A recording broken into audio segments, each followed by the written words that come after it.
नमस्कार, मैं हूं आपके साथ रोहित और आप देख रहे हैं एनएफ न्यूज।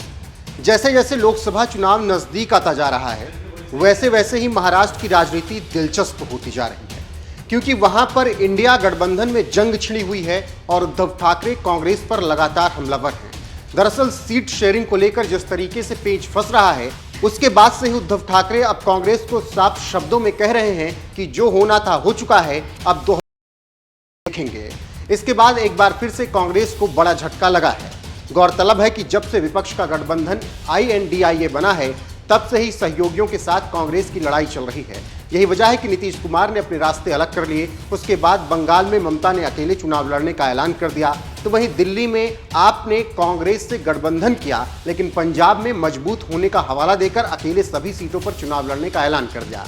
वहीं कुछ इसी तरीके से अब महाराष्ट्र में भी बवाल मचा हुआ है और उद्धव ठाकरे कह रहे हैं कि जो कुछ होना था वो हो चुका है। अब बात 5 साल बाद यानी 2029 में बनेगी।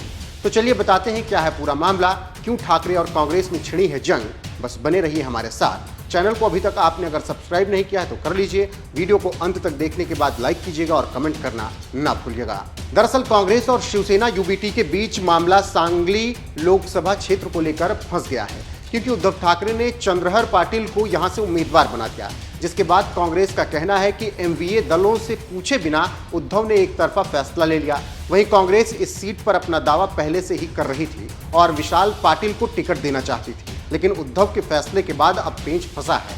जिसके बाद शिवसेना UBT के अध्यक्ष उद्धव ठाकरे ने इस पर खुलकर बयान दिया और कहा कि सीट बंटवारे की बातचीत के दौरान टकराव आम बात है। 2-3 महीने की विचार विमर्श के बाद सीट बंटवारे के फॉर्मूले को लगभग अंतिम रूप दे दिया गया, इसीलिए कांग्रेस नेताओं को इसे स्वीकार करना होगा। सीटों को लेकर अंतिम क्षण तक खींचतान जारी है। अब जो होना था हो चुका है।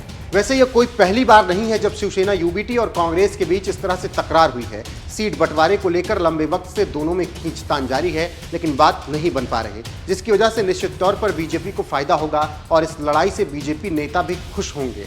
खैर, अब तो चुनावी बिगुल बच चुका है। महाराष्ट्र की 48 लोकसभा सीटों पर 5 चरणों में चुनाव होने हैं। 19 और 26 अप्रैल को, इसके अलावा 7, 13, 20 मई को चुनाव होंगे। 4 जून को परिणाम आएंगे। देखना दिलचस्प होगा कि INDIA गठबंधन के खाते में कितनी सीटें आती हैं और NDA कितनी जीतती है।